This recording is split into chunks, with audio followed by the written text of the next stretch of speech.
So check this out. Let me ask y'all fellas before we even get started. Like when we think about media personalities in sports, Stephen A. Smith, Shannon Sharp, are y'all surprised that their popularity has grown on their own platform outside of the major platforms that they've been known to be off of? It's like it seemed like the popularity of Stephen A. and Shannon Sharp has went above ESPN and Fox because of their own personal platforms. Are y'all surprised at that? I'm not really surprised with Shannon Sharp since he was a former athlete. Stephen A. Smith has been able to build what he's been doing now because I think he's just been doing it for such a long time. And plus, with Stephen A., he doesn't really care what he says, honestly. And his opinions, I think, have really made him more popular, I would say. But I'm not really surprised with Shannon Sharp just because he's a former athlete and people have known about him. But with Stephen A., I just think he's been doing it for such a long time and he's unique on the way he does things. And he kind of created I feel like he kind of created something For sure. since the last few years, honestly. Like as I was thinking, like yo, people gonna get tired of hearing Stephen A. Smith. Not that people are so locked into what he always saying on ESPN First Take for 2-3 hours. You already listening to that. I'm like, well, what will people get tired of hearing Stephen A. on YouTube on his own platform? But it just seemed to be total opposite when you look at the numbers, when you look at the topics, and really how he delivering his message is definitely different than what he's doing on ESPN. What about you, Hank, bro? Are you surprised at the popularity growth of these guys with their own platforms? No, I've liked Stephen A. Smith since he first came out on television. It's the personalities I think that people like about him. Then they gain the respect of the people over time and the work that they do. Shannon Sharp, he's a character too. So their platforms, they're talking differently than what they do on the big networks, four-letter, three-letter networks. And I also think that those networks are helping them in some way. With their promotion of their shows. So it helps them grow a little bit as well. Word. And Stephen A he's earned the right to have his own platform and do what he do the way he want, to do it. And it seems to be working. And I'm definitely willing to bet that the company is behind him. When you talk about the support system that Hank just brought up, Club Shay Shay, we see the numbers that the Cat Williams interview just did. And, I'm pretty sure more popular people are going to want to lock in with Shannon Sharp because of the potential of his platform. It's huge. I thought this impact was going to be for the players that like came out with their own podcast, like the Draymond Greens and all that. I thought this was the momentum that they were going to be getting from social media, but I don't know. Stephen A. and guys like Shannon Sharp, they found their way. Now Skip Bayless has tried it. I don't really see the same for Skip, but it's interesting. Yeah, the with Shannon and like I say, Stephen A, their personalities sell the show. Skip Bayless, like he needs somebody on the show with him to make it lively. Otherwise, he has his own podcast too, but it's kind of dry compared to when he does Undisputed. Yep. But yeah, Stephen A and Shannon, they're a mess.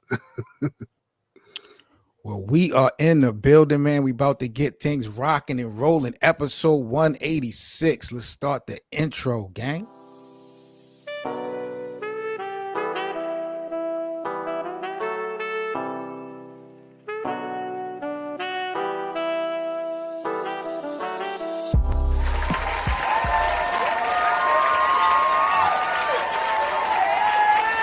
Yes, sir.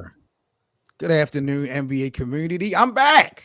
My God, I'm doubling it up, man. I'm straight out of where I need to be. I'm back home, and we are rocking and rolling. This is the Best of 7 Sports Talk, episode 186. 7 Mitchell in the building, man. Y'all see, I got some prime time analysts with me this afternoon from Sports Game Vision. Y'all will already know we got Hank in the building and back on the platform. Our brother JJ Peters from Sports Town Network. Hank, JJ, welcome back to the show, fellas. Hello. Thanks for having me. Can't wait. Yeah, man. Oh my, this is definitely gonna be a classic one. I've been waiting. It's been a couple weeks, JJ. Like I said, man, it's been my fault, but I appreciate you being able to lock in with me. And we're gonna do a classic one this afternoon. That one, I promise you. Can't wait to get started. I'm excited. Thanks again for having me on the show. I'm glad you're better. And get started. Oh yeah, man. My God, I got to talk to the bosses. Did you watch that Lakers game, Hank, last night? Jesus Christ, I didn't even want to go there. This wasn't even on my menu. But did you see the Lakers last night? Yeah, chalking it up again. You know what, bro? I'm gonna keep it real, and we can say what we want to say about Darvin Ham. I'm not so sure that Darvin is the real culprit here, man. I'm not sure if Rob Pelinka is getting a pass that I don't think he really honestly deserves. When you look at the actual production of what's out there on that basketball court and the lack of effort, Rob Pelinka might be the actual guy that might be at fault here. Last night was just nasty work, disgusting. Got blown out by the Brooklyn Nets. JJ, did you catch the game or any highlights of the Lakers loss last night to Brooklyn?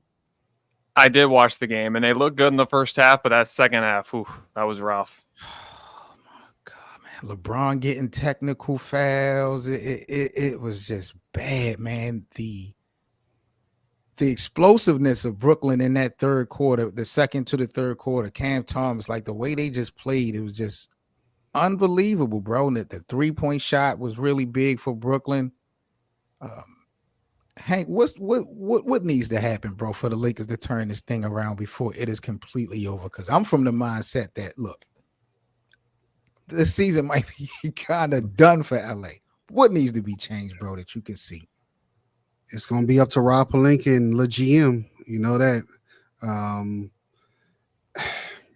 It's hard to say because they were kind of in a similar spot last year. Remember, I don't know if you've seen the graph. They got pretty much the same record around the same time frame as last year. They went on a run, obviously, to make to the Western Conference Finals, but they need consistency right now, or they're going to have to take some of these small pieces and try to get a better piece to help solidify the bench and the start lineup so they can make another push. But here's the thing. Last year, it was very identifiable that Russell Westbrook may have been the issue. You get rid of that problem, you should be going into a different direction. Right now, you don't know where to begin. Outside of LeBron and Anthony Davis, you do not know where to begin as far as the problems with the Lakers. Yeah, I agree. What do you think, JJ?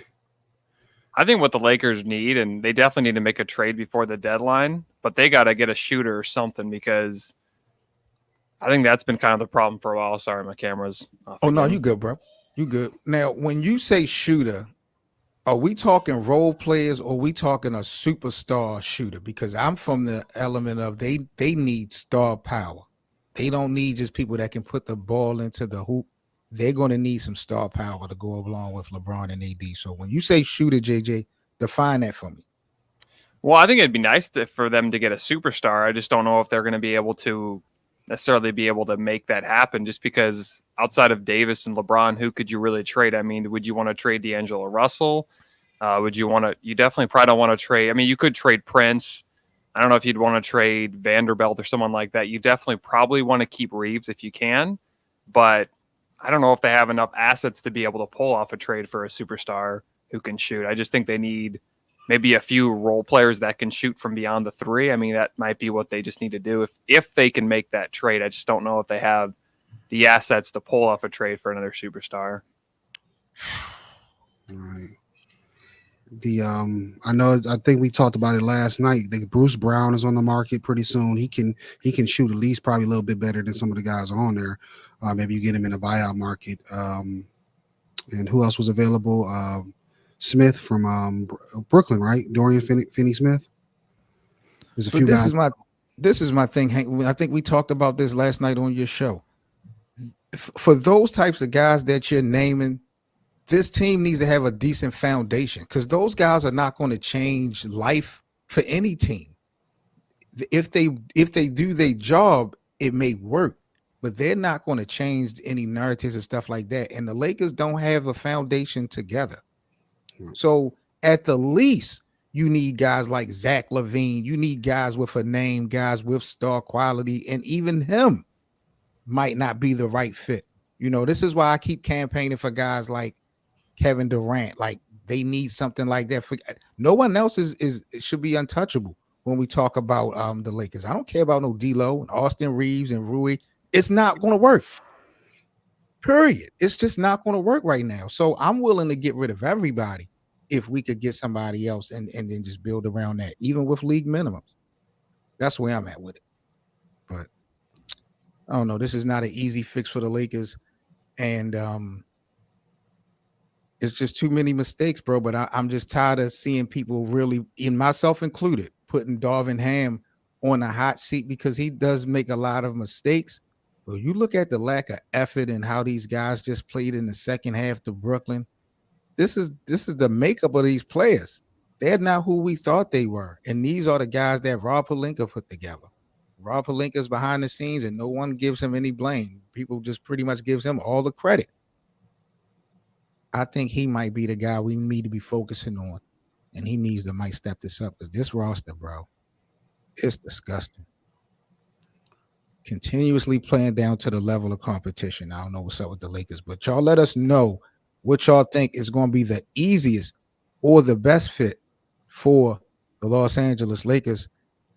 Hood TMZ podcast says send Austin Reeves and D'Lo and draft picks for Zach. Like I say, I'm not feeling like any of those guys are untouchable, but I just don't think that Zach is I don't know if Zach is the answer with LeBron and with AD.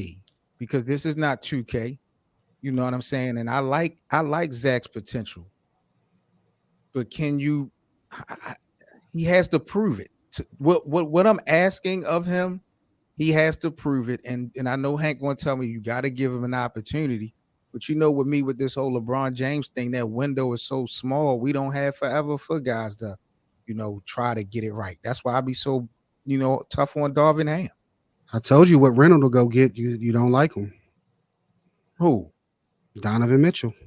You like that, JJ? Donovan Mitchell with LeBron and AD to win right now? That might work, but I don't know if Donovan Mitchell would want to be traded again. He was just traded to Cleveland, and I think he'd kind of want to be the guy as of now. I don't know if he'd want to be the third guy on the Lakers. I don't know if it would probably work for the Lakers, but I don't know if Mitchell would want to do something like that. Yeah. But he's not going to be able to stay in Cleveland, right? Like chances are that's pretty much a done deal, right? Yeah, that's why I'm saying that, because he's he can walk for nothing. So Cleveland's got to do something to get some pieces back for him. I mean, I don't think Cleveland's going to be winning, but I mean, they have played better as of late, and they do have a pretty young team. I think they're the number 3 or number 4 seed. Yeah. And they didn't do much last year when they were even though I thought they'd go a little deeper, but I just don't know if Mitchell would want to go to the Lakers. And then what happens if they don't win? Then he leaves. I don't know if that'd be a good fit for Mitchell. LeBron needs to be the third option. For what? Wait a minute, man. Wait a minute. And let me try to figure that out. I'm going to be real. Hypothetically, the LeBron should be, but I don't think that would never happen, especially as far as a recipe for success. Having LeBron as your third best player, that's realistic to you, Hank, with the Lakers? I don't think LeBron's going to let that happen. Yeah, even if they brought over Donovan Mitchell, hypothetically, who's the third option? It would probably have to be Mitchell, right? I mean, Davis, I guess, could go down to the number 3, but I think it would be Mitchell, honestly. I don't know. I think Mitchell's really good over AD. I'm not putting him over AD. No. I think You AD wouldn't mind it. I think AD will probably slide down there and take pressure off of him. Well, see, then there's our problem. If you believe that, and if that is true, then that's our problem. Because we already know Anthony Davis ain't the number 1. We already exposed him on that. So if you're telling me that he would be willing to do what you're saying, then I don't want him on my team no more. I'm not even going to, especially in the last days of LeBron's career. I don't like that at all. Yeah, honestly, and I think and even at times Davis has tried to be the number 1 guy, but the inconsistency was kind of his problem by being the number 1. but I don't know if he'd want to go down to number 3. And LeBron would definitely either want to be 1. I don't think he'd want to go down to number 2. And plus, I don't know. I think Mitchell wouldn't mind being the number 3, but it just doesn't. Mitchell has always been kind of the number 1 or number 2 guy his entire career. So I don't know if he'd want to drop down to number 3. I just what don't know the how hell it has works. Donovan Mitchell done to want being above LeBron and AD on a totem pole? I don't understand it. I get he's younger. He got a lot of upside to his career. But when we talk about what's on paper, his career don't match up for him to be the A side to that in any equation. He's not better than LeBron or AD, and his accolades don't read it. I don't know why. Hank, you're the one that's so high on Donovan Mitchell. Telling you, it'll work. Look What what he are you did in seeing? Utah. What did he do in Utah? He got him to the playoffs his rookie year. They went to the playoffs every single year. They couldn't get over the hump. Obviously, it's a tough conference, but he put up great performances in the playoffs. He did not show up. I think with a guy like that on your side with LeBron and AD, like I told you, to be like having K-Love, LeBron, and Kyrie. Let's go to some NBA news real quick. I saw Stephen A. Smith. Stephen A. feels like Anthony Edwards is going to win a championship one day in Minnesota. Let's hear what Stephen A. had to say about Anthony Edwards real quick. The Minnesota Timberwolves. If you know anything about me, I can't stand the cold. I don't want to go to Minnesota. I want to go to Chicago in wintertime. I don't want to go to Minnesota. I want to go to Idaho. I don't want to go to Iowa. I want to go to any place. I want California. I want Florida. And when I say California, I mean Southern California, not Northern California. Southern California. I want to go to Florida. Okay? I want to go where it's warm. I want to go to islands. I despise the cold. I'll make an exception for Anthony Edwards. This brother. Ladies and gentlemen, I'm going to be premature with this. I think this brother going to win an NBA championship one day in Minnesota. I think he's going to bring a championship to that team. When I watch his athleticism, I think Vince Carter. I think Kobe. I think MJ as in Michael Jordan. He ain't there. Wow. Wait a minute. Hold on. Did y'all hear what he just said? Stephen A. Smith sees Anthony Edwards winning a championship in the city of Minnesota or the state of Minnesota. Minnesota's a state, right? Yes, Okay. They play in Minneapolis, I think so. But he says he sees Kobe, he sees MJ. Like, did you heard it? What's your reaction with the Stephen A. Smith saying about Anthony Edwards? Is this real, y'all? I mean, to be honest with you, I didn't think Denver would ever win, and they won last year. So I wouldn't be surprised if Minnesota eventually did win with Anthony Edwards, but I think it's going to take them another year or two just because they haven't really. I think they made the playoffs 2 years ago, but yep. I just don't know if they can. I think it's going to be a few more years because I think they need to have more playoff experience for them to go all the way. So I could see maybe within 2 to 3 years, but I don't think right now. I think they're still a little too young and don't have enough experience yet.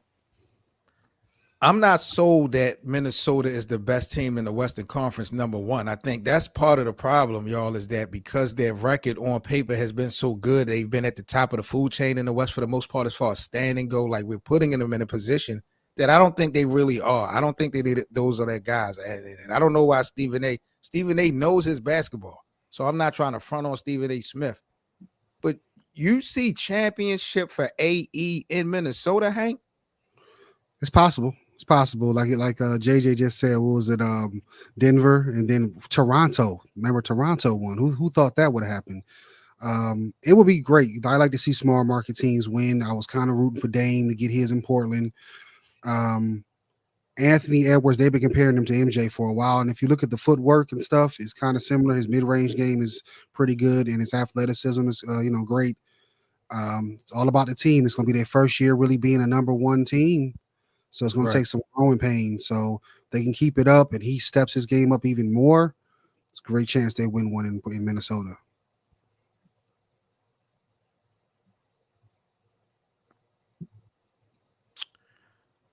Now, Dwight Howard had some comments about Shaquille O'Neal getting his jersey retired in Orlando. Dwight said if Shaquille gets his jersey retired, then he deserves to get his along with guys like Tracy McGrady and Anthony Hardaway. Did you see that, Hank, and do you agree with Dwight Howard?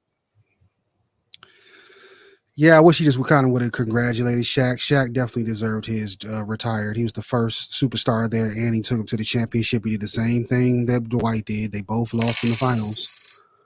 But yeah, Dwight absolutely deserves his retired as well. He's got to retire first, though. He's not retired. Shaq's been in the Hall of Fame. He's been retired over 5 years. And, Dwight will probably be next. And then after that, I would say you can look at Penny and T-Mac. Who had the I was a a bit surprised that Shaq got his jersey retired just because he only played there 4 years. He did lead them to a championship, but so did Dwight Howard. Mm-hmm. And Dwight Howard won a game in the finals. I think Shaq got swept. So, and then you also have to factor in Dwight Howard won 3 Defensive Player of the Year awards. Not the biggest fan of Dwight Howard, but I think once he retires, since Shaq got his jersey retired, I think Dwight Howard should get his jersey retired as well. Wait a minute. I'm not going to let you get away with that, JJ. First of all, it sounds like to me that you're saying Dwight Howard had a better career in Orlando than Shaq did. Is that what you're saying, number one?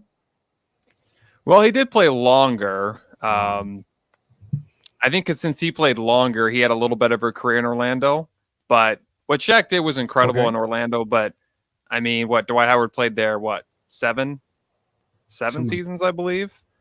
He won, I think it was 3 Defensive Player of the Year awards. I just think because he's played a little longer, I could think he had a little bit of a career in Orlando than Shaq did. Shaquille O'Neal knocked out Michael Jordan. Y'all forgot? I remember that. Y'all forgot? Shaquille O'Neal and the Orlando Magic knocked out Michael Jordan and the Chicago Bulls.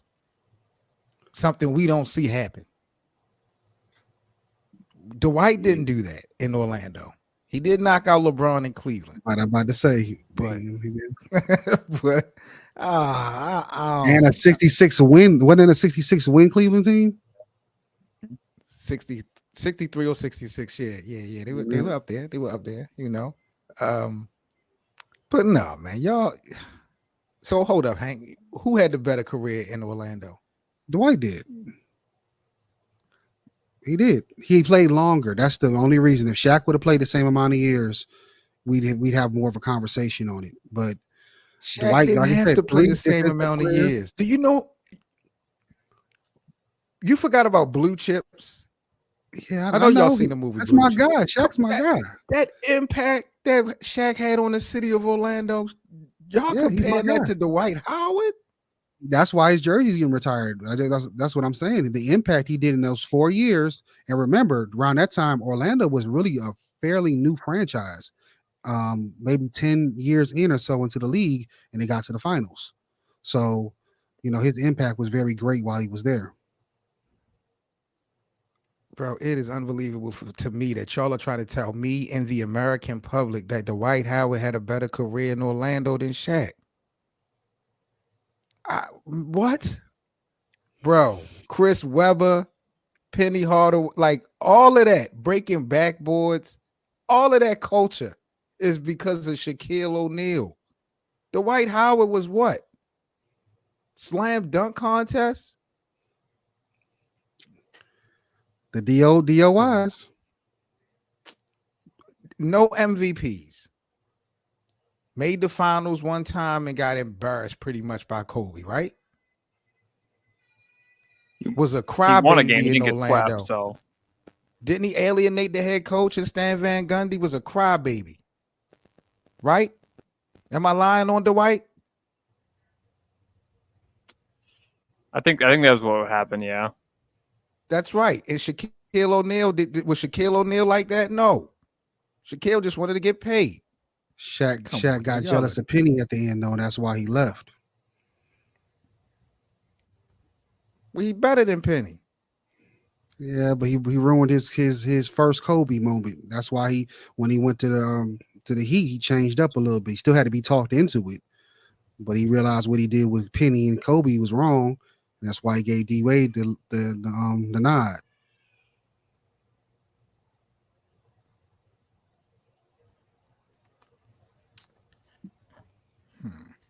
Udonis Haslem got his jersey retired. He said he's inviting Kevin Garnett and Paul Pierce on his podcast to hash things out. Would that be something y'all would like to see for a show?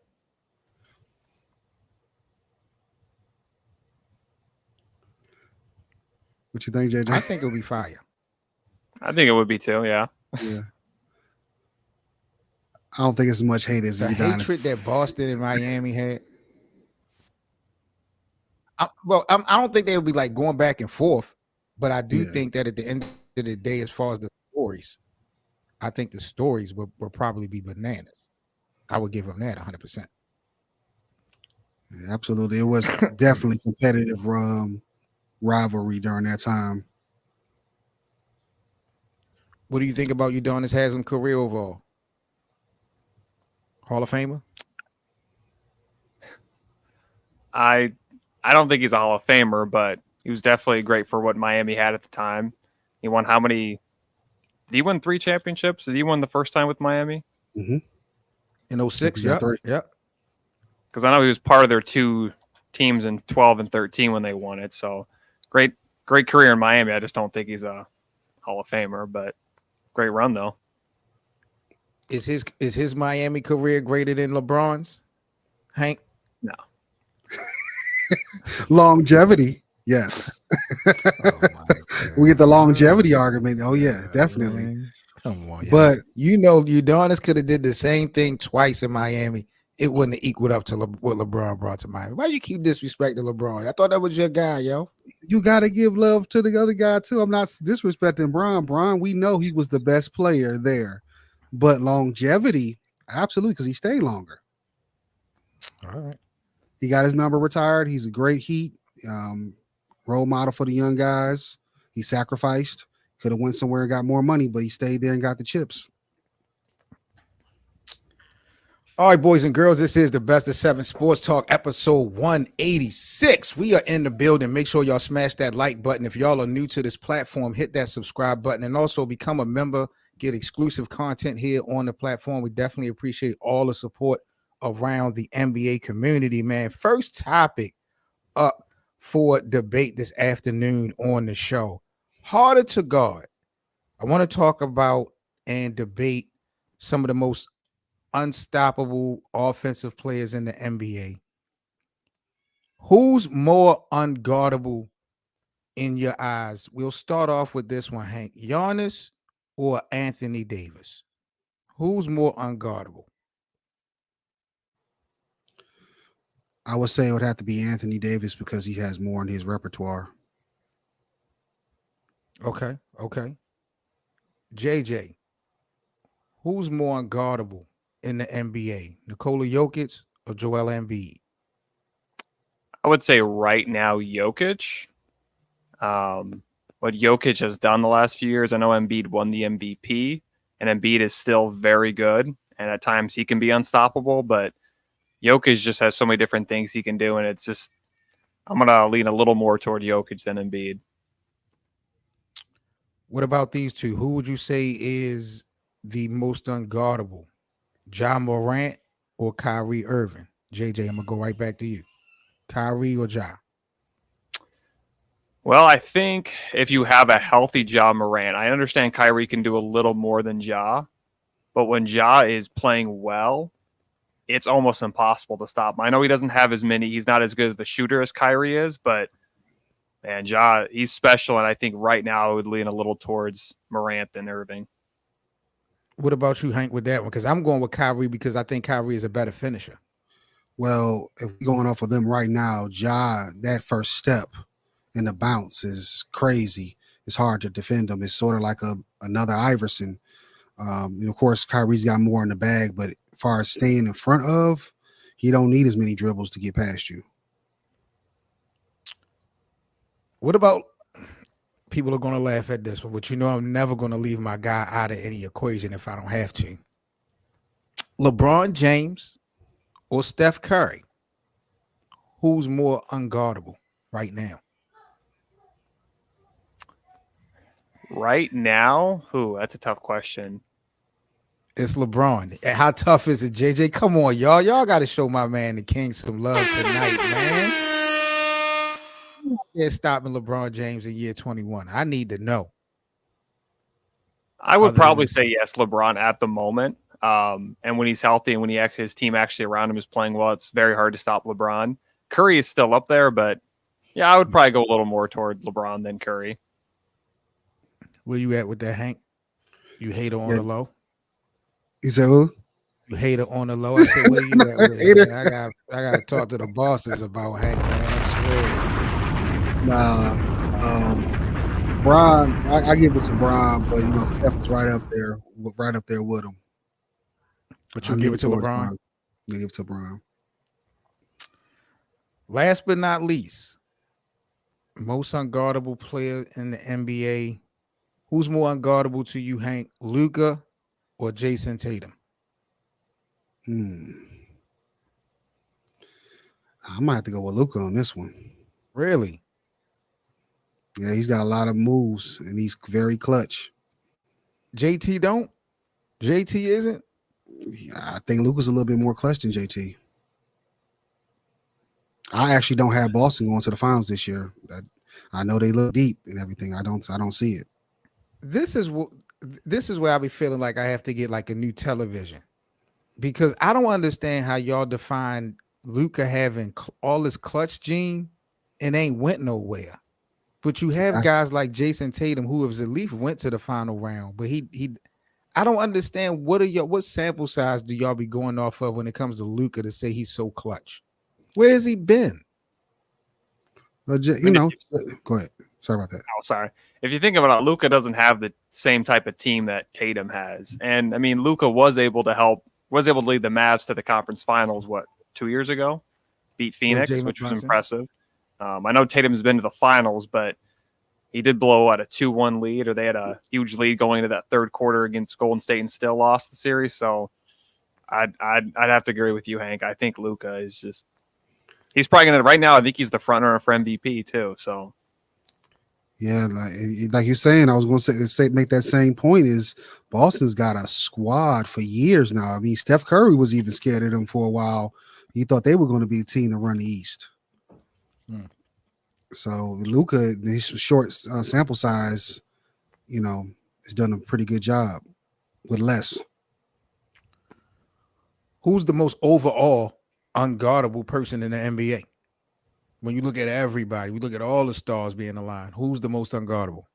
And I didn't even put Kawhi in this equation for the comparison, but we can throw him. But who's the most unguardable player in the NBA right now? I think right now there's a few guys that come to mind, but I mean, he just won the championship. I mean, Jokic is so good right now. I mean, Giannis is up there too, especially when he's driving, but he doesn't have. I'd still have to go Luka. He just won the championship. I'm going to stick with Luka. I know that's not the best.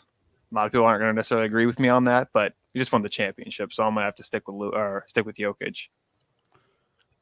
Watching how Embiid did Joker, especially when they go head to head, that doesn't give you any cause to pause, JJ, when you talk about Nikola Jokic. Well, Embiid's good too, and that was impressive what Embiid did, but I'd still, at the moment, I would lean a little more towards Jokic. I got you. Embiid's still really good, though. I mean, he won the MVP last year, so. True. Might win it again if he can stay on the court. Who's the most unguardable, Hank? Well, he stole my thunder with Jokic. Is Jokic again? Yeah, but, I'm going to give a different person. I'm going to go with Embiid for this year. He stays on, like you say, he stays on the court and plays throughout the whole playoffs. He might be able to get to the finals. It'd be his Shaq moment. Dwight Howard moment. Gotcha. I got a question for you guys. It could be 50-50, but who was more important to the Golden State Warriors dynasty? Klay Thompson or Draymond Green? Hank, let me start off with you. Out of those two guys, who was more important to the dynasty of the Golden State Warriors? That's tough right there in that prime too. That's a tough one because you got the Splash Brothers. You need the Splash Brothers. But at the same token, especially during that time frame, Draymond was very important because he brought defensive structure, pressure, and he does the ball screens for Steph and Klay, and he was the primary ball handler. So I would say Draymond probably was more important, but trying to replace Klay would be tough. Yeah, it's so hard in my eyes. It's like if you you can't duplicate what happened without those guys. So it's hard to measure who was more important or more valuable. The thing that stands out to me about Draymond was the intangibles, things that we didn't see, like his locker room presence, the leadership. Everybody wasn't really locked in on that because we were so amazed by this whole splash brother element or watching Steph Curry change the game as far as shooting the basketball. A lot of people really didn't take the impact of what Draymond was doing behind the scenes and how important that was to having everybody stand in line. And that's kind of where I feel like he has been maybe more slightly important to this dynasty overall of Golden State than Klay Thompson has, respectfully. What about you though, JJ? I'm gonna have to agree with Hank. Draymond was more important. The thing about Draymond, though, you got basically the best of both, or you got really good Draymond, and you would win because of Draymond, but you would probably lose because of Draymond. Because from 2015 until 2022, I think those 3 championships, if they didn't have Draymond, that would have been hard to redo that without him. But at the same time, in 2016, when he got suspended for that game, game 6, that's what happened with Cleveland. They came back, won the series, or I think it was game 5 that he missed or something like that. Mm-hmm. And then, of course, he was the one that helped create the dynasty, but he was also the one that took down the dynasty when he punched Jordan Poole and completely changed the team. So I'm going to have to say Draymond, but he was also, I think, the reason for the fall of the Warriors, especially what's happening this year too. And I think you left out the biggest thing was Kevin Durant. Because when you look at it, I don't feel like Klay Thompson cost Golden State any championships. One could argue that Draymond, the way he alienated Kevin Durant, along with the situation with Jordan Poole and there was even talks about Bob Myers wanted to, part ways with Draymond and that not happening was a part of the reason why he wanted to kind of leave Golden State. Some will say Draymond could have potentially cost that organization maybe 1 or 2 more championships because of his behavior and things that got displayed and people just not, wanting to play there at that destination anymore. But yeah, I feel like Draymond just slightly was more important to that dynasty. But without Klay, could Golden State have won any championships without Klay? They were still deep team. You forgot about Iggy was on there, Livingston was on there. At the time you had Barnes. I forgot who's the other player they had on there. What's the center's name? Pachulia? Bogut. Andrew Bogut. Bogut. Maybe potentially you can get another shooter in there. It wouldn't be the Splash Brothers, but Draymond's IQ is high. He even talks about how him and LeBron were playing chess on the floor about changing up defensive matchups and everything on the floor. He's like another coach on the floor that Tom Izzo in him from Michigan State. So he's very important to that squad back then in that championship run. But what about fellas? Not to cut you off, JJ, but think about this. Back then in 2016, 2015, Klay Thompson was considered one of the best two-way players, though, on both ends of the basketball court. So how much more credit should we kind of give Klay for that? Because Klay was actually doing it clearly on both ends of the basketball court. Draymond wasn't always identified as such. I think I don't think they would have won a title in 15. But when they did get Durant, they probably would have won just because Steph Curry and Kevin Durant and that team was it was pretty much unstoppable. I think they would have probably won those 17 and 18 titles, but I don't think they would have won 15. 22, Thompson was kind of past his prime and still kind of injury. But I'm going to say they win those titles in 17 and 18, but don't win the title in 15 because he was the second best player in 2015. So you still had Iggy as a defender who was still kind of somewhat in his last part of his prime. Yeah. But if they don't have, like, let's say they had LaFonso Ellis, or let's say they kept Anthony Morrow, because originally it was supposed to be Steph Curry and Anthony Morrow was supposed to be the two shooters for Golden State before Anthony Morrow had gotten to his situation. But without Klay, I don't even think you're going to have a situation with Kevin Durant going to Golden State. without Klay, they're not even going to be facing Cleveland in the championships. Like, I don't think none of that happens if there is no Klay Thompson. So I don't even think they'll get the opportunity to play in 2017 and 2018 with Kevin Durant. I don't think they will be attractive enough for KD to want to go there. I don't think that OKC would have blown a 3-1 lead to Golden State without Klay. That's a good point. I kind of forgot about that, but that is a great point that they probably wouldn't without Thompson. I mean, if you look at way back in 2017, if Durant doesn't sign with them and you don't have Klay Thompson, they probably lose to San Antonio. Of course, Kawhi got hurt as well. But, I mean, that's a good point. And, yes, OKC probably wouldn't have blown that lead in 2016. But, yeah, that's a great point. Definitely. And then you got to put Steve Kerr in that mix too, because the style of basketball that attracted Kevin Durant over there was his system. He changed from that Princeton system that Mark Jackson was running and made the shoot that, free flowing shooting style that they do now. Who regrets this more, Hank? Golden State or Kevin Durant, that they're still not together? Who regrets now? Who regrets it the most? I know Golden State won a championship after, but looking at the demise of the Warriors potentially and looking what KD has went through, who do you feel like regrets their separation the most today? I would say KD.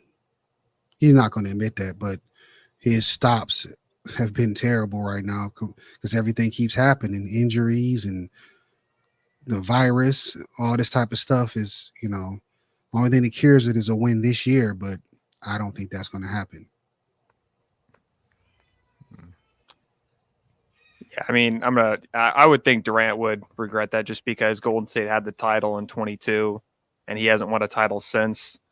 I don't think he's even got to the conference finals yet. I understand in 2021, if that ends up being a 3 instead of a 2, maybe that's different. But I mean, he didn't win a title, hasn't won a title since, and Golden State has. I would think Durant would regret it more.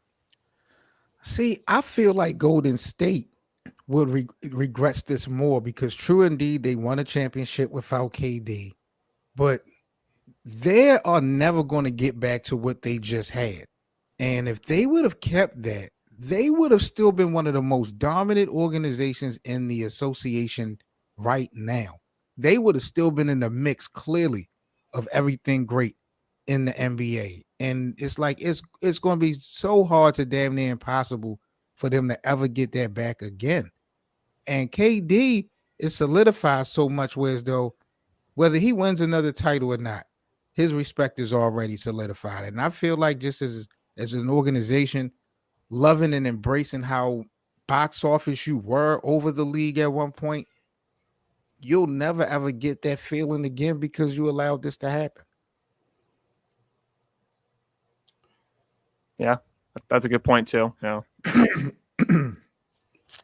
This is the Best of 7 Sports Talk, guys, episode 186. JJ Peters, Hank, 7 Mitchell. We are locked in, man. We're about to go into our next topic. I want to talk about which NBA teams should trade for these star players. I got a couple star players in the NBA who could be potentially shot before the trade deadline, I believe, coming up, February 8th or the 15th, Hank? Something around that time? Somewhere around that time. Okay, so I got about 3 or 4 names I just want to throw out there and get your guys' opinions on which NBA teams you think for shot for these guys. We just brought up Klay Thompson. I think things are kind of shaky, of course, in Golden State when we talk about him and his contract. So hypothetically, if, he was to part ways with the Golden State Warriors, what NBA team, JJ, do you think fits well with maybe Klay Thompson? I think it'd be some type of young team looking to get a veteran.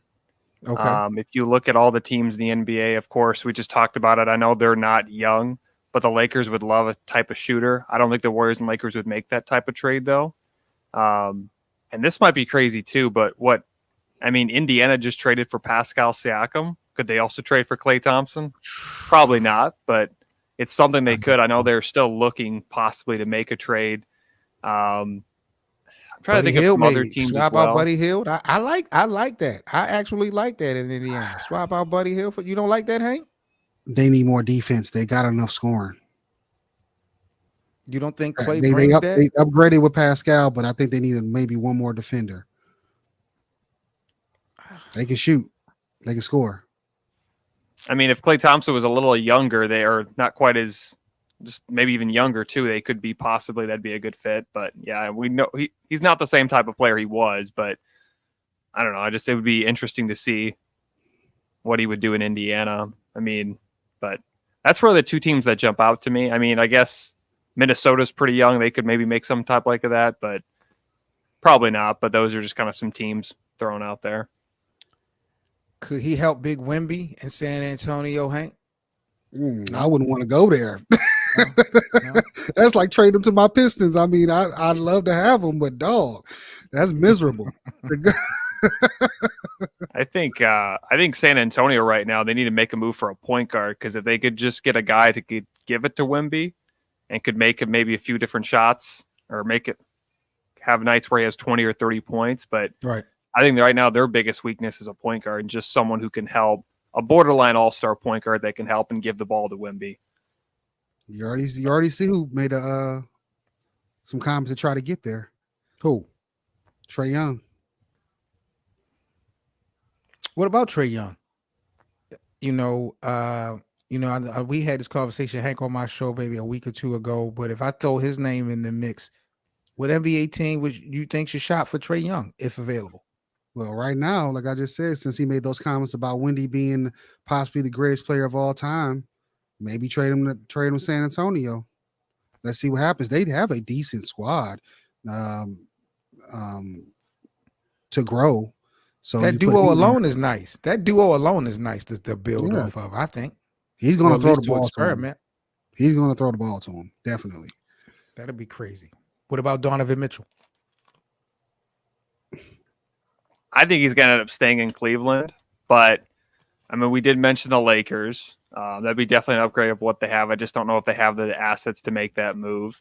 I mean, the team that has all those assets, and I don't know if they necessarily need them, but look at OKC. How many draft picks they have, and man, that would be an interesting spot for him. I don't know if he'd want to stay in OKC, but that's kind of a thought. Him and SGA, ooh, that'd be bananas. Sick. That'd be bananas. Yeah. Would that be the best backcourt in the NBA? Be top 3, probably. Easily top 3. Above Luka and Kyrie? Right now, I would say so. He might. Ooh, wow.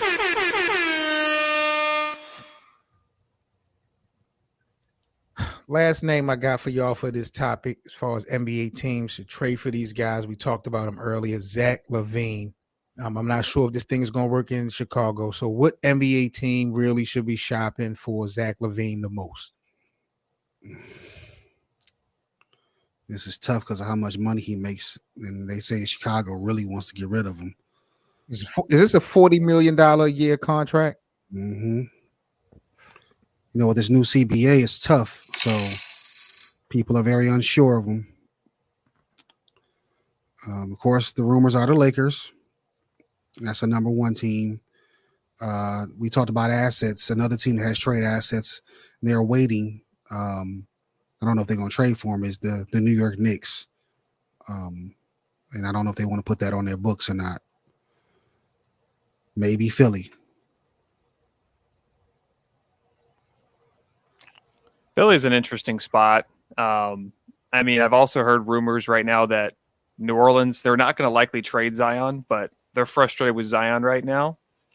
I don't think you could swap Zion for LaVine, but that's just kind of a thought, I guess. But Philly definitely is very interesting, though, once you point that out. Yeah, to give him more size, more shooting, another guy to kick the ball to. It'd be a 3, especially if they keep what's his name, Maxey. They have a threat. Yeah. Hood TMZ says, how do we feel about the potential of LaMelo Ball? This is $1 million question, bro, because I've always felt like, as far as production, he was the best out of all the brothers. but I also felt like he is a situational type of greatness. Like you can't just plug LaMelo anywhere and think that he's gonna really change life. I think if the situation is right, he'll be very successful on a very high level. I don't think Charlotte is the right destination for him. And I'm not sure if he's a number one right now as far as being a lead. I just think he's just not there yet. He definitely has the upside, but he's still got a lot to work on. And honestly, if he was healthy, I would rather have Lonzo than LaMelo right now. I feel more comfortable with his decision making than the indecisiveness of young LaMelo Ball. I like him, but I don't love him. I think LaMelo can times be inconsistent. And I don't know if he necessarily likes Charlotte. He probably wants to be in a big market. But Charlotte does have some pieces they can move on from and see if they can pair him with another either all-star or borderline all-star. Right. But he's just, there's also questions about his health. He has been injured the last few years, and that's been a problem. But, if they try to pair someone with them, they do have the assets. They have some assets. They have Terry Rozier. You got some guys there, but I don't know if Charlotte's going to want to trade him because that's really all they have there. So the young guy that just got Brandon Miller. Yeah, he's been pretty solid. I think that LaMelo has a very high ceiling. I think Golden State wish they would have drafted him instead of Wiseman. Him being around an organization like that may have helped his development even further. And that's where I'm looking at, bro, when I'm talking about situational. Like if he was in Golden State, even today, he would be way in a better position, I think, to be more successful than right now. I just don't think he's ready to carry a team like Charlotte, and I don't think they really have enough. It's going to be a lot more growing pains, and I think that he has the arsenal that if he was put in a decent place, we could see even better. So, I'm still up on him, but I'm not like sold on him like that, to be honest with you. Couple more topics before we get up out of here this afternoon. We got the NFL playoffs going down later on today. Hopefully my Ravens, I'm concerned. I'm not even going to sit up here and lie to y'all. I am very worried about my Ravens this afternoon as we host the Texans. JJ, I know you cover pretty much all sports. What's your thoughts on this upcoming NFL playoff weekend? Well, I hope the Ravens win. I shouldn't be that biased, but I'm a huge Lamar Jackson fan. I am concerned right now with how good Houston looked last week. And the Ravens haven't played in like 2 weeks because they've rested all their starters. And that's what happened 4 years ago when they played against the Titans and lost. Yeah.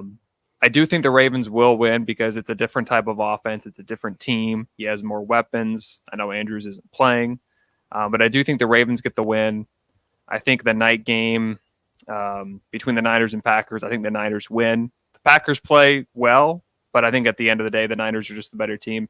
I do have the Chiefs upsetting the Bills, and I think the Bucs end up beating the Lions. But that's kind of my thoughts on this week's of football action. Could Baker Mayfield go to the Super Bowl? Could y'all literally see that? How insane would that be? Be crazy. If hit versus him and like maybe the Bucs and Ravens, that'd be another crazy Super Bowl. Superseding Tom Brady? Yeah. That's like when Trent Dilfer went to the Super Bowl. No one thought that. My God. He still has some weapons. The thing about the Buccaneers is they gave him they kept all the weapons that Tom Brady had. He still has Mike Evans, has Chris Godwin, has some good tight ends, has a good running back. That defense, that edge rush especially was good on Monday night. I think that's kind of a thing too. And I think Mayfield's a free agent, so the Bucs are going to have to figure out what to give him. But he's definitely had a good season, definitely up for comeback player of the year. Right. Mm-hmm. Cole in the building. What's up, young brother? Hey, how y'all doing? What's going on? Man, you already know, man. Appreciate you joining us this afternoon. Got a couple topics before we get up out of here. Matter of fact, this next topic, we want to have a little bit of fun with this since we're talking about the NFL. I'm going to throw a couple comparisons out there.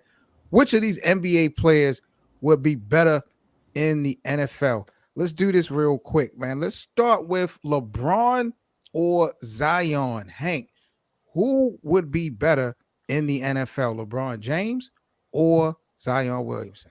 Zion, because he likes to stay big. He likes to stay big. Okay, cool. You got Zion. What about you, JJ? Would you say Zion or LeBron would be better in the NFL?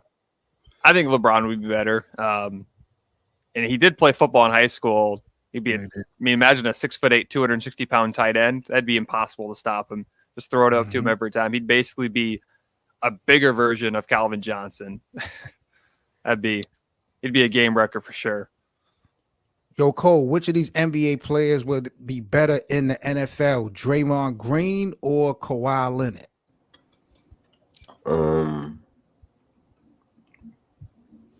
I'll go with Draymond. Kawhi probably get injured.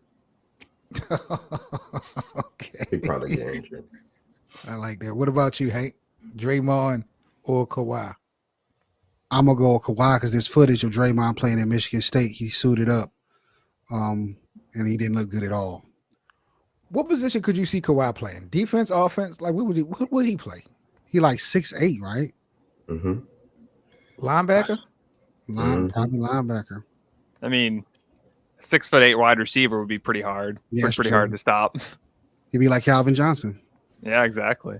I could kind of see him. This might be crazy too, but maybe. I know this isn't really a position, or not necessarily, but be a good running back, I think. Imagine a 6'8" running back. Kawhi? Yeah. Kawhi look like some Bo Jackson out there. Yeah, Kawhi probably get popping. I like that.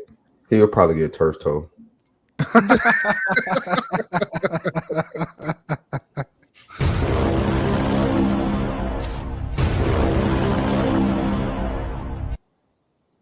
All right, I'm gonna throw these two names out there. Now, this is a pretty weird one when we talk about NBA, NFL, but I'm looking from a quarterback perspective, a field vision perspective. Which of these NBA players will be better than NFL from that angle, Hank? CP3 or Luka Doncic? You say NFL? Yes. Out of those two, Chris Paul or Luka? If we're looking from a vision, from maybe a quarterback lens. Dang, I like it. I'm gonna go with CP3. CP3, I like my guy. He'd be a Doug Flutie. Yeah. What about you, Cole? I'm gonna go with CP3. Prime CP could actually move in the pocket. Luka would just be like another tall pocket passer, like Joe Flacco. Last but not least, Pat Bev or Nikola Jokic? JJ, I'm gonna start off with you. I'm looking at Pat Bev as being a dog. I'm looking at Joker maybe being like a Gronkowski, something of that magnitude. Which one of those NBA players would be better than the NFL? Does sound kind of crazy, but I don't know if Jokic would be as good as Gronk. I have to say Patrick Beverley, just because I think he would. I don't know. It just seems like Patrick Beverley would be a better fit in football than Jokic. I don't know. Jokic doesn't seem like he would fit very well. It'd be hard to stop a 7-foot tight end or a wide receiver. Oh man, center.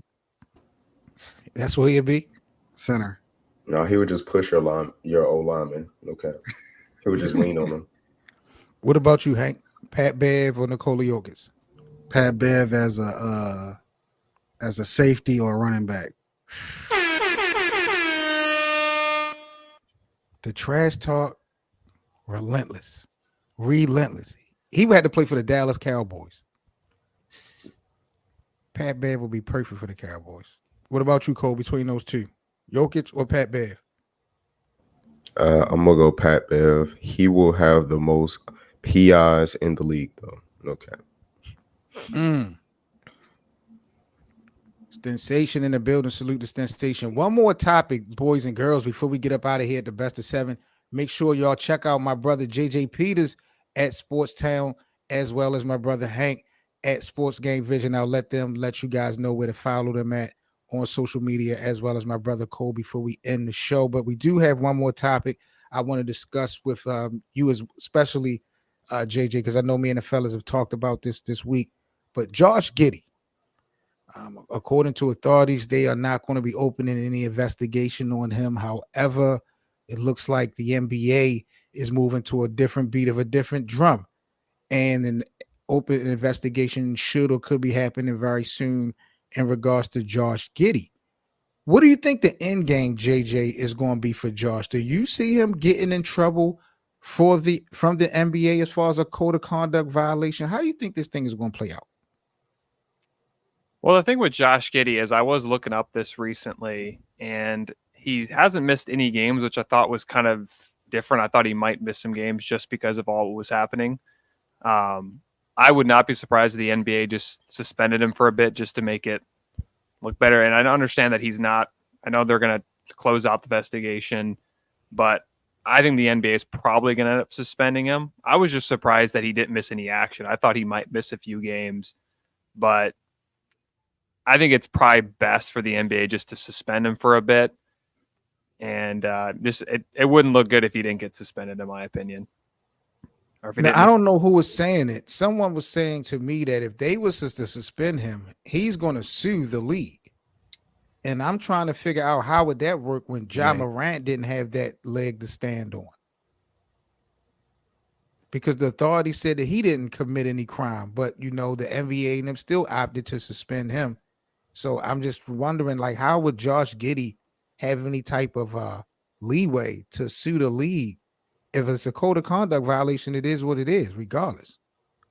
Yeah, I mean, I haven't heard much of that, but I don't know why I don't think that'd be a good idea for him because it's just a bad look. Or first of all, it's a really bad look. And I mean, he can end up not, I mean, after OKC, he could probably just no team would want to sign him then after he tried to sue him. Yep. He could definitely be violating his whole potential of a career, if you want to call it that. What about you, Hank? How does this play out for Josh Giddey, at least in the short term? He's got to play the game. A lot of stuff has been happening behind the scenes. Whatever he's doing with Adam Silver, Joe Dumars, and all the rest of the people in the offices, because this information didn't hit us for 6 months to a year.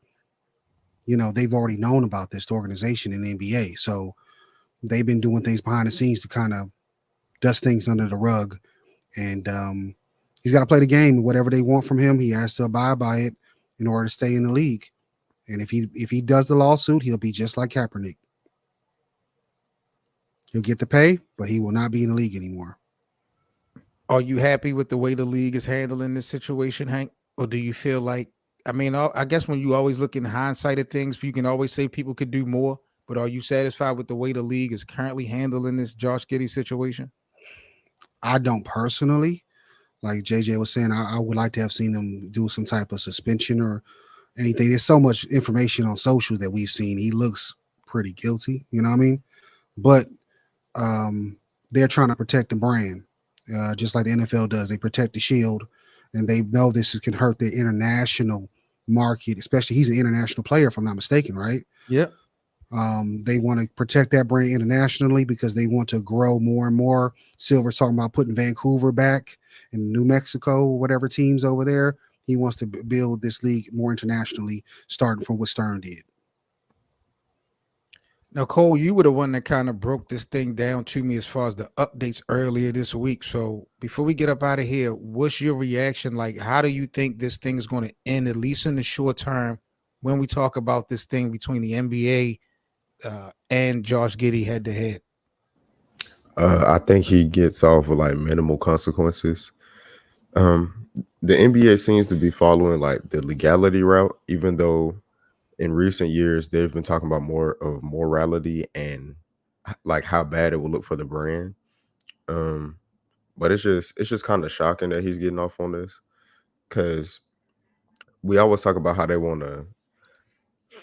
always want to hold this sort of level of accountability for the market, but it looks really bad when you're trying to influence the game on kids around the world, but there are going to be certain parents that don't even feel comfortable having their kids around players now.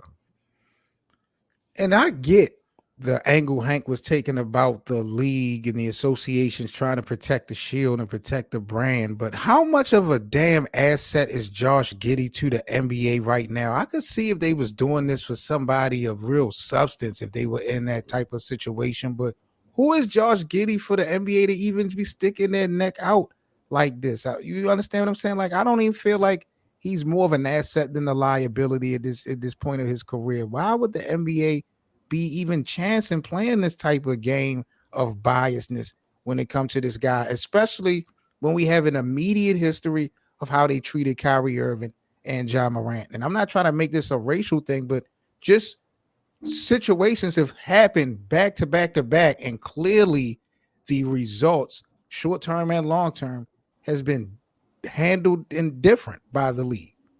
Well, I feel that his name being attached to SGA's got more to do with it than his actual like production on the court.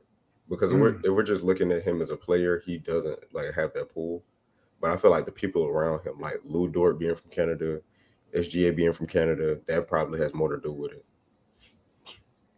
And this team is growing to be a fan favorite, more of a household favorite, a team that the NBA, they're doing their job. So yeah, I think that is definitely part of the equation that makes sense on why. Not to mention, Sevens, it could be something darker behind layers behind that they're trying to cover up, like what they did with the referees. They went ahead and got rid of my man quickly because they knew that rabbit hole would be deeper if they didn't do it. So you have a level of concern that maybe the NBA knows about some things that they didn't handle right and trying to keep behind the scenes as well. Like the NBA could be responsible for some foul play. Possibly could be doing that, but I think the main thing is the international name that they don't want to stain, the international relationships they don't want to sour. Unbelievable. Well, fellas, episode 186 is officially in the books. I thank you guys so much for joining me here at the Best of Seven. JJ, let everybody know, man, where they can follow you at on social media, what you got going on, and all that other good stuff. Yeah, you can find me pretty much wherever you get social media, like Instagram, Twitter, X, whatever it's called. You get me on Facebook if any of you guys are on there. TikTok is where I'm very active. So Instagram, it's at Sportstown_network, just like Facebook. TikTok, I believe it's also under the same. And then Twitter or X, it's under Sportstown or at SportstownNet. And then also I do have merch at sportstownnetwork.com. You can get like hats, shirts, stuff like that. That's where you can find me. And I try to post content almost every day, not every day. I also write blogs as well. So you want to just go check it out. No doubt, man. Shout out to my brother, JJ Peters from Sportstown. Hank, let everybody know, bro, real quick where they can catch you at.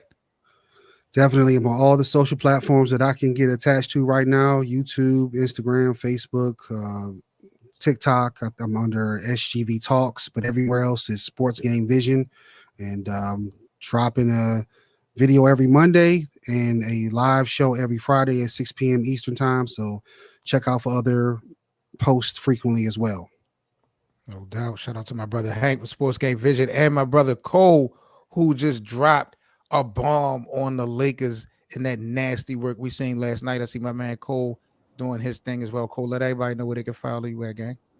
You can find me on Twitter at 2C6LD, and you can find me on YouTube at C6LD, and you can find me on Instagram at 2_C6LD. Y'all already know, man. Well, again, I appreciate you guys. A shout out again to the NBA community. Y'all already know how we do here every week here at the Best of Seven Sports Talk. I am your host, Seven Mitchell. Y'all can follow me everywhere on social media as well. Hope you guys stay safe. It's nasty. It's cold. It's snowing a lot of areas out here. So if you guys are in bad weather, hope everybody stays safe. Have a great week. And I'll catch you all next week here on the Best of Seven Sports Talk. Y'all make sure y'all follow my family. And we're going to be rocking out for you guys for the rest of this season and beyond. Y'all be good. I'm Seven Mitchell again with the Best of Seven, and we are out. Signing off. Peace. Peace. Thank you, sir. Thank y'all, fellas.